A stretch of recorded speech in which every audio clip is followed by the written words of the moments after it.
Assalamualaikum warahmatullahi wabarakatuh.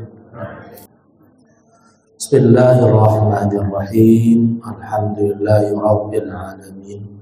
Wassalatu wassalamu ala asyrafil anbiya'i wal mursalin sayyidina wa maulana Muhammadin wa ala alihi wa sahbihi ajma'in, amma ba'du.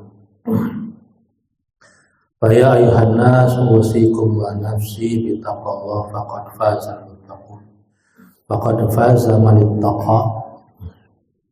Hadratil muhtaram mukarram jamaah bapak-bapak ibu-ibu yang dirahmati Allah Subhanahu wa taala. Kita masih sampai pada pembahasan tentang tawakal pada Allah Subhanahu wa taala. Bismillahirrahmanirrahim. Tentang kita berobat dan menabung adalah merupakan satu perkara yang tidak membuat tawakal kita pada Allah jadi tercela. Justru bahkan menjadi penyebab kita sebagai ikhtiar kita. Jangan sampai sudah semuanya urusannya kita serahkan ke Allah, tapi tetap ada ikhtiar dari kita. Menabung untuk anak istri kita, menabung untuk sekolah anak kita, kemudian juga berobat dari sakit kita. Merupakan salah satu ikhtiar menuju kepada ketawakalan kita kepada Allah. Akan tapi Rasulullah juga seperti itu. Beliau menabung, menyimpan untuk keluarganya, akan tetapi tidak pernah menyimpan sesuatu untuk dirinya sendiri. Kalau sekiranya untuk keluarganya sudah cukup, kemudian masih ada uang sisa di saku untuk dirinya, langsung segera beliau sedekahkan. Artinya berarti kita menabung itu dianjurkan. Waqad su'ila alaihi salamu an sab'ina alfan alladhi yadkhuluna al-jannah bi ghairi hisabin min ummatihi. Dan sungguh telah ditanyakan kepada Rasulullah SAW tentang 70.000 golongan yang masuk surga tanpa dihisab. Min ummatihi, dari umat Rasulullah SAW. Jadi Rasulullah suatu saat pernah ditanya para sahabat, karena beliau menyatakan bahwasanya ada dari umatnya itu 70.000 orang yang masuk surga bi ghairi hisab, tanpa ada hisab.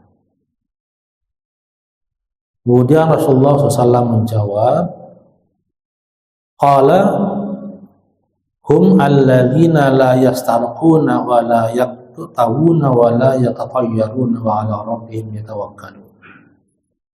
70.000 golongan umat Rasulullah yang masuk surga tanpa hisab adalah humul ladina, merekalah orang-orang la yasarquna, yang tidak pernah minta mantra. Artinya tidak pernah datang ke dukun, mendatangi dukun, minta sampai minta mantra. Walayak tawuna, dan tidak membanggakan diri sendiri. Wala yatatayyaruna, dan tidak pernah mempercayai ramalan. Bukan ramalan cuaca, Pak ya. Maksudnya ramalan-ramalan tentang apa, tarasi bintang, apa zodiak, tembuklah. Sama sekali tidak pernah mempercayai ramalan. Tatoyur itu kalau pandangan kita itu seperti burung gagak, bisa pokoknya mempercayai hal-hal yang sudah menjadi adat kita. Umpama kita keluar dari rumah, kemudian lihat langit dulu, kemana arah burung terbang. Kalau ke kanan berarti saya ke kanan, atau kalau kanan berarti saya akan mendapatkan keberuntungan. Ini namanya tatoyur. Atau ada juga satu kebiasaan masyarakat menjadi adat bahwasanya jangan lewat ke sana. Kalau ke sana nanti celaka. Ini namanya tatoyur. Salah satu bentuk tatoyur seperti itu. Waduh, saya jatuh nih gara-gara pakai baju ini. Nah, ini tatoyur juga namanya.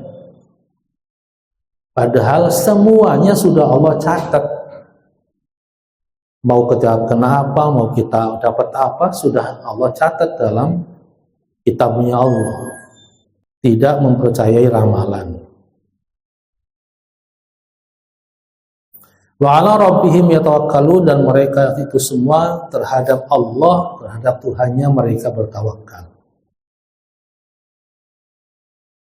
Mereka termasuk daripada 70.000 golongan umat Rasulullah yang masuk surga bighairi hisab, tanpa hisab, tanpa ditanya lagi.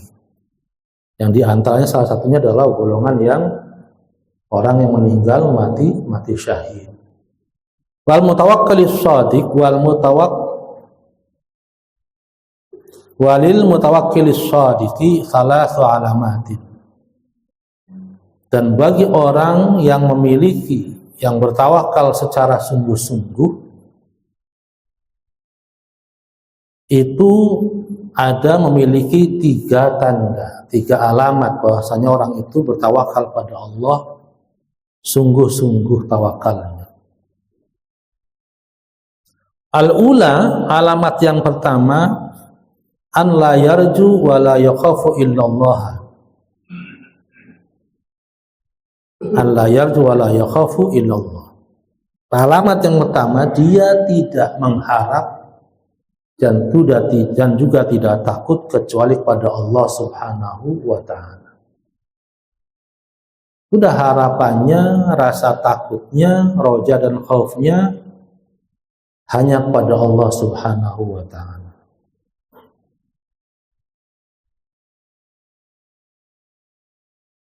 Tidak berharap kecuali kepada Allah, tidak takut kecuali kepada Allah. Yang pertama, tanda-tanda orang tawakal yang benar-benar. Sehingga apapun amal ibadahnya, perbuatan baiknya tidak tergantung, tidak digantungkan dengan hukum-hukum sosial. Maksudnya bagaimana? Hukum sosial itu begitu. Kalau dia baik, saya baik. Hukum sosial. Kalau dia pelit, saya pelit. Padahal Allah perintahkan ya bersedekah kepada siapa saja. Sopan terhadap siapa saja. Baik terhadap siapa saja. Kalau kita baik terhadap orang yang baik karena dia baik sama kita, maka hidup kita diatur bukan oleh Allah, tapi sama hukum sosial tadi. Ngapain saya baik sama dia, dia jahat sama saya? Berarti kita diatur bukan oleh Allah Subhanahu wa ta'ala, tapi diatur sama hukum sosial yang berlaku. Tapi kalau diatur oleh Allah, mau dia baik, mau dia jahat, kalau Allah perintahkan berbuat baik saja. Tidak ada urusan. Dia mau menganggap kebaikan saya apa enggak, bukan urusan. Sama dengan kemarin tadi. Kisah Nabi Musa mencari wali Allah. Dan ini menjadi tolak ukuran kita sebagai anak terhadap orang tua. Salahnya orang tua adalah benarnya. Apalagi benarnya. Ada orang tua yang mendidik anaknya, kelimpungan kesana kemari, nggak sampai ngutang. Ngutang itu salah apa betul? Bisa jadi salah, bisa jadi betul. Tujuannya untuk ngurusin anak. Masa sih? Mereka aja ketika kita masih kecil, ngurus kita, ngerawat kita, didik kita, nyekolahkan kita, sampai ngutang-ngutang. Giliran orang tua kita meninggal untuk ngadain doa. Sebaiknya sih jangan ngutang.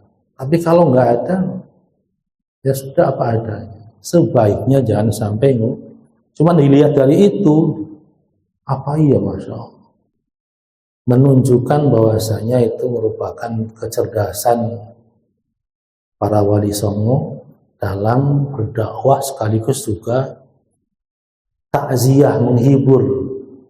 Bayangkan Pak, orang ketika ditinggalkan oleh orang yang kita sayangi, kemudian habis dikubur udah ditinggalkan, nyampe rumah nggak ada apa-apa, kira-kira perasaannya gimana?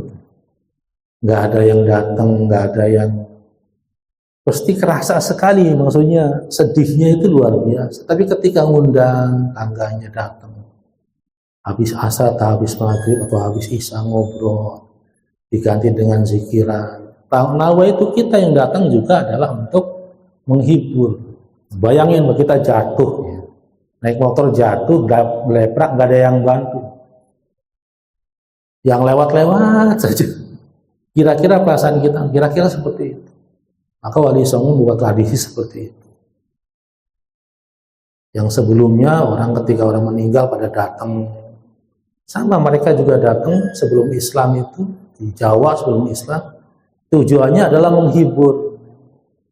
Cuman isinya lain, ada yang gaplean lah, nyelek-nyelekan.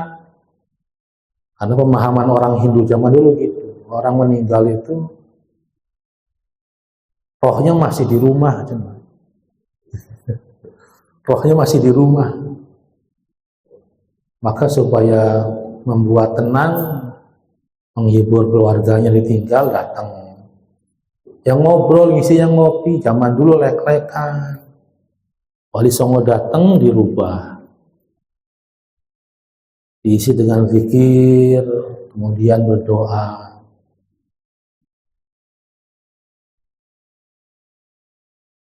Kira-kira seperti itu. Jadi yang pertama adalah tanda-tanda orang yang bertawakal pun benar-benar sungguh-sungguh, mereka tidak berharap dan tidak takut kecuali pada Allah Subhanahu wa Ta'ala. Tidak tergantung lingkungannya. Sampai ada dikisahkan ulama salafus salih, dia punya tetangga jelek sekali. Kiai dikerjain sama tetangganya. Tangganya manggil, setelah datang kiainya itu, tangganya nyuekin, ada apa Pak ya? Nah, tadi Bapak manggil saya. Gak jadi Pak, balik lagi. Sampai 3 kali. Sampai 3 kali. Dan akhirnya tetangganya bingung. Bapak kok gak marah sama saya? Urusan saya marah sama kamu apa? Perintah Allah dan Rasulnya, man kana yu'minu billahi wal yawmil akhir falyukrim jarahu. Barang siapa yang beriman kepada Allah dan hari akhir, maka hormati tetangganya. Ya saya hormati Anda karena perintah Allah Rasul, bukan karena Anda baik, bukan karena Anda jahat sama saya. Urusan saya dengan Allah. Maka itulah yang namanya hidupnya diatur oleh Allah SWT. Dan mayoritas kita sebagai manusia yang menang adalah egonya. Jangan sama tetangga, sama saudara aja kadang gitu. Sama adik, sama kakak. Kadang begitu, kalau adik kita baik ya kita baikin. Padahal gak seperti itu. Wa alamatu dzalika an yasda'a bil haqqi 'inda man yurja wa yakhsha 'adatan minal makhluqina kal umara was salatin.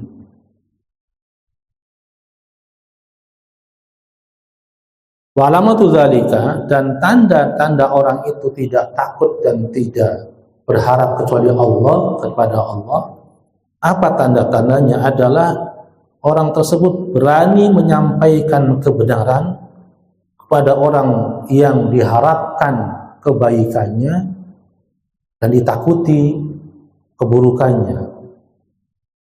Berani menyampaikan kebenaran kepada orang yang diharapkan kebaikannya dan ditakuti keburukannya.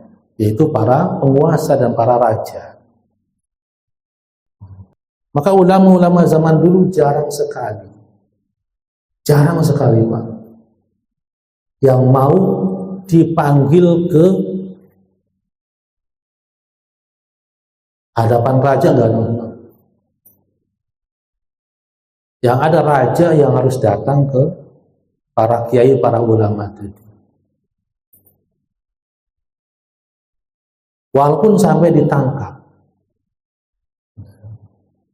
Ada khalifah namanya Harun al-Rasyid yang manggil ulama, nggak datang ya ini,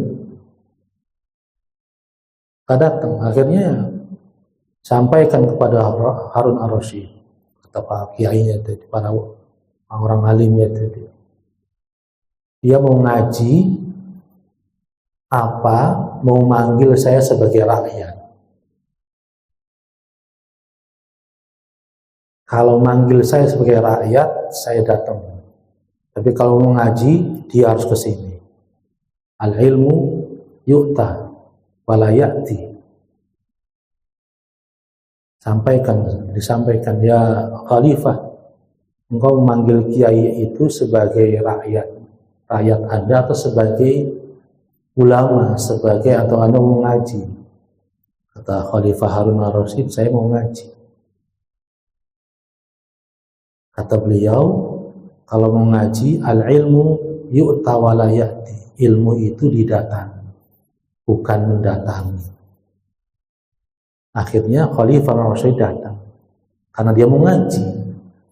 Kalau manggil dia sebagai rakyatnya, apa alasannya dipanggil? Panjang jadi. Apa saya salah? Kira-kira begitu. Sekaranglah fitnah-fitnah itu muncul sebagaimana sabda Rasulullah. Dalam hadis sudah dijelaskan, Rasulullah pernah bersabda, memprediksi zaman ini akan datang pada umatku zaman, satu masa di mana mereka membenarkan para pendusta dan menyalahkan para orang-orang yang jujur disalahkan, orang-orang pendusta dipercaya, para pengkhianat dikasih amanat. Orang yang gak sesuai jabatannya karena dia sebagai keahliannya diangkat jadi pejabat karena sering rajinnya menjilat. Yang ahli, yang amanah disingkir-singkirkan. Jadi sekarang zamannya udah begitu. Ada perkataan orang bahwasanya kalau orang ingin menjadi pejabat atau pemerintahan atau hanya untuk memperkaya dirinya, maka alamat negara itu rusak. Sekarang kan begitu, banyak orang pengen jadi pejabat supaya kalau para pengusaha penghasilannya lebih kecil daripada para pejabat, maka alamat negara itu menuju kerusakan. Kal umara wassalatin, seperti para penguasa dan para raja. Wa thaniyatu an la yadkhula qalbahu hamur rizki, an la yadkhula qalbahu hamur rizki thiqatun bidhamanillahi.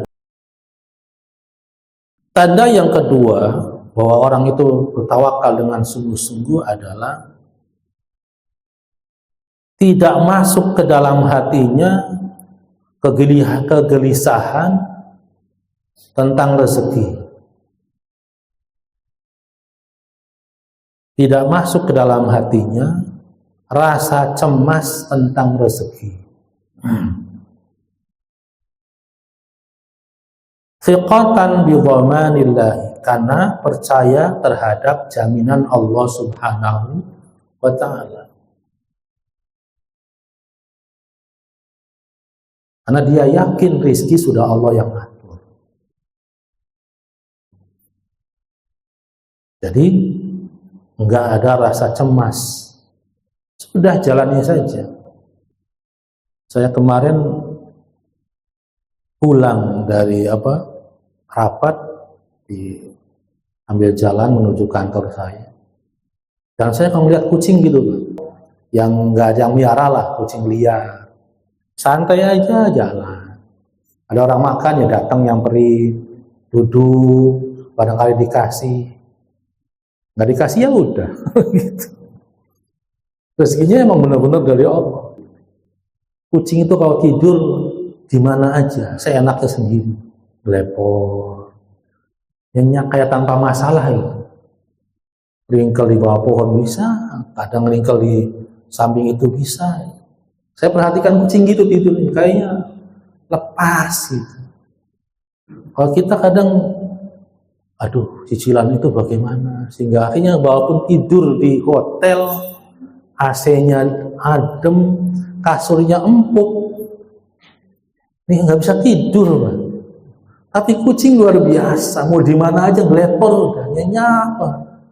Maka di sini alamat kedua orang yang bertawakal sungguh-sungguh pada Allah adalah tidak pernah masuk ke dalam hatinya kecemasan tentang rizki. Karena itu semua dalam jaminan Allah Subhanahu wa ta'ala. Bihaitsu yakunu sukuni qalbihi, bihaitsu yakunu sukunu qalbihi inda faqdi ma yahtaju ilaihi kasukunihi fil hali fi hali wujudihi wa ashad. Nah ini tanda berikutnya adalah seperti itu. Dia yakin tidak cemas karena rizki Allah yang ngatur. Apa tandanya? Yaitu ketenangan dirinya, yakunu sukuni qalbihi, bihaitsu dengan adanya ketenangan hatinya, inda faqti ma yahtaju ilahi, walaupun kebutuhannya belum terpenuhi. Tetap hatinya tenang, walaupun ada hajat yang belum terpenuhi. Seperti tenangnya dia ketika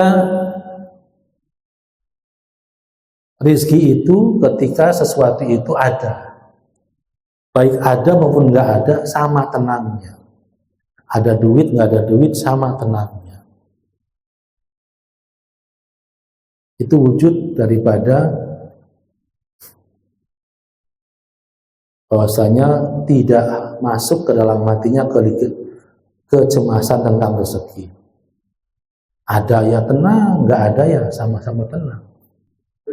Dan termasuk salah satu binatang yang Rasulullah sukai adalah kucing. Tapi ingat, kalau merah kucing, maka mazhab Imam Syafi'i bulunya itu najis. Kalau 3 lembar nempel nggak apa-apa, makruh. Tapi kalau sampai banyak, maka harus dibersihkan. Dan sampai ada orang mengatakan kencingnya kucing nggak najis, salah. Mazhab Imam Syafi'i, semua yang keluar dari depan dan belakang ya najis, mau kucing, mau binatang, mau orang. Lagi sholat dikencingin ya sudah, lepas, ganti yang suci. Kenapa sih Islam mengharamkan anjing, menajiskan? Repot kalau dia ngajinya lepas sebegitu. Pengetahuan agamanya kurang, yang tinggi egonya seperti itu. Islam bukan mengharamkan miara anjing, bukan. Najis iya, kalau miara silakan, tapi ada tempatnya. Zaman Rasulullah silakan miara anjing, tapi di kebun, buat jaga kebun, jaga ternak. Kita punya peternakan ayam banyak. Tidak boleh serumah. Dielus-elus, emang enggak. Asal jangan kena air liurnya saja. Harus 7 kali mujinya. Kenapa sih babi haram? Memang babi haram. Kan begini protes. Dijelaskan kenapa diharamkan babi itu. Babi itu termasuk salah satu binatang yang luar biasa joroknya, luar biasa rakusnya. Dan salah satu binatang yang hampir sama dengan gennya, DNA dengan orang adalah babi.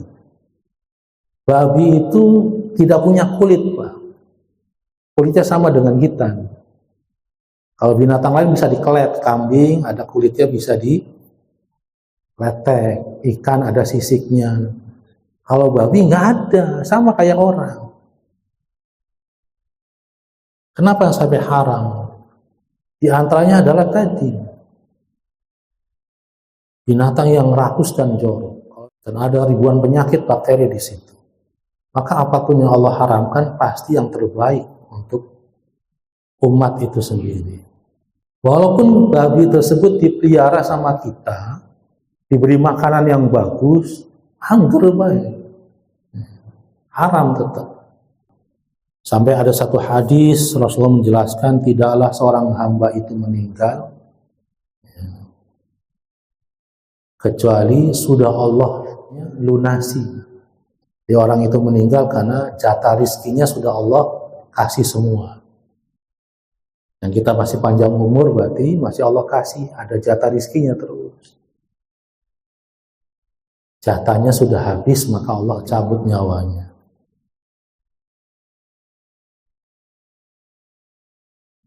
Cuman kita orang gitu ya, adatnya kita sebagai manusia biasa begitu. Ya itu ujian buat kita, buat iman kita, buat tawakal kita pada Allah. Kayak apa ini?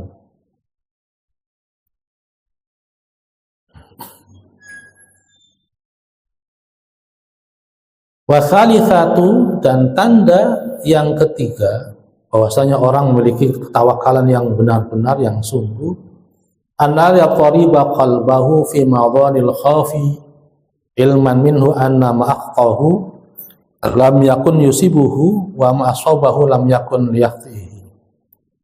Yang ketiga adalah hatinya tidak pernah terguncang, tidak pernah gelisah fi madhanil khauf, dalam hal rasa takut, ilman, dengan mengetahui bahwasanya apa-apa yang tidak ditakdirkan untuk dia maka tidak akan menimpanya, dan apa-apa yang ditakdirkan untuk dia maka akan menimpanya. Hatinya tidak gelisah, la yatarib qalbuhu.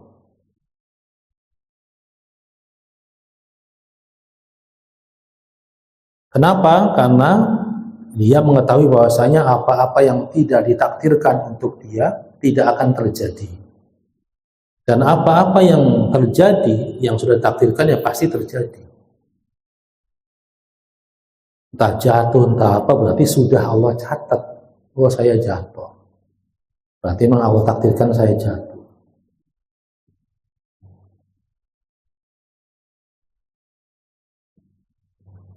Wa min hadzal qabil ma haka an Sayyidi Syekh Abdul Qadir Al-Jilani nafa'allahu bihi, dan dari penerimaan ini, dari makalah tadi, rasa tenangnya hati, tidak gelisah terhadap apa-apa, terhadap dari ketakutan, bahwasanya mengetahui bahwasanya apa yang terjadi, yang akan menimpa dirinya, yang terjadi itu karena memang Allah takdirkan, dan apa-apa yang tidak menimpa dirinya memang Allah takdirkan tidak menimpa.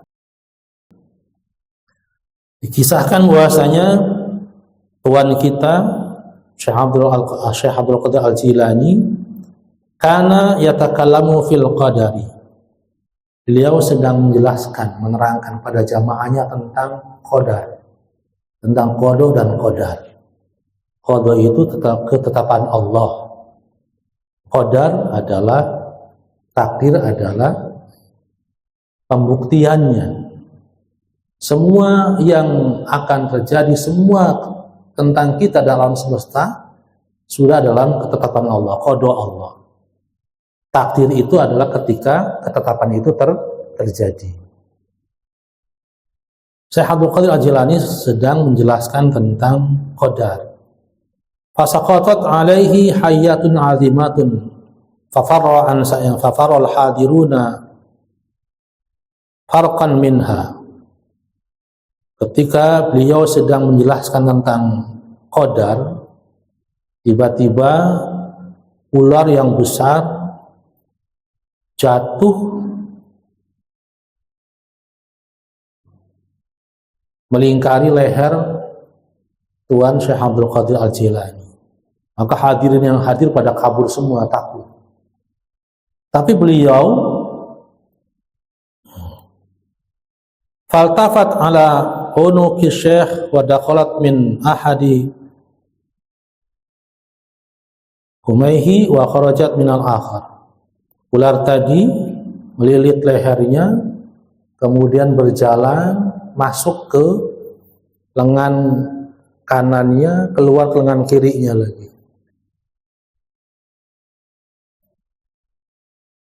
Wasyah nafa'an wa bihi sabitun lam yadharib wa lam yanqati kalamahu. Sementara Syekh Abdul Qadir Al-Jilani tidak kaget, tidak takut, dan tidak memotong pembicaraannya, melanjutkan saja keterangannya, biarin aja ular tadi masuk keluar ke ininya, dan tidak terjadi apa-apa.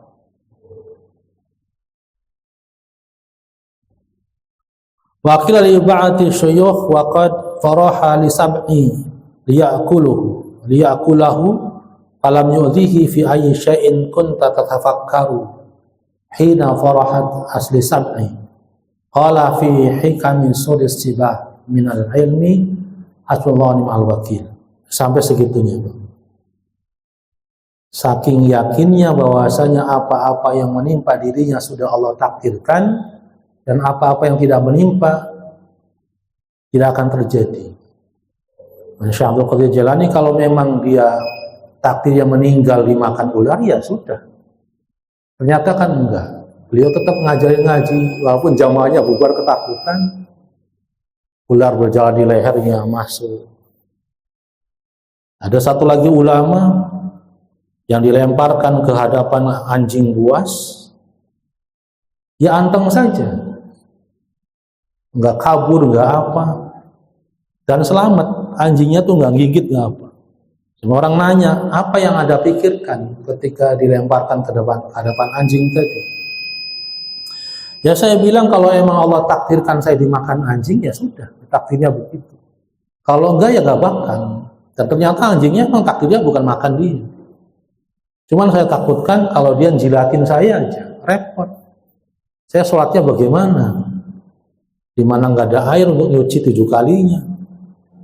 Pergerakan di Mesir itu ada Hasan Al-Banna, Ikhwanul Muslimin pendirinya. Ketika pemerintah Mesir dikuasai oleh orang-orang yang sekuler, ada namanya Imam Hasan Al-Banna. Ini luar biasa iman Islamnya, Pak. Di penjara, ibadahnya nggak putus, pergerakannya, para pengikutnya tetap ngaji, tetap apa, di penjara. Untuk mengganggu, menggoda iman Imam Hasan Al-Banna, dimasukkan ke dalam penjaranya wanita cantik pelacur, telanjang bulat, pengen ganggu supaya imannya tergoda. Tetap aja masalah bahasa, nutup mata sambil zikir, sampai akhirnya pelacurnya malu sendiri dan taubat.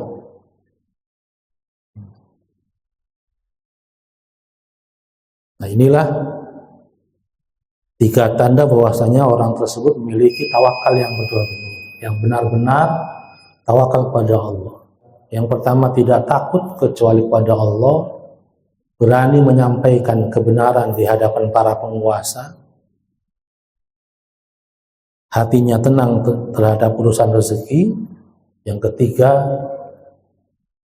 tidak menakuti apapun. Apa yang mereka ucapkan, hasbunallah wa ni'mal wakil. Para ulama tadi mengucapkan hasbunallah wa ni'mal wakil. Cukuplah Allah sebaik-baik pemberi pertolongan.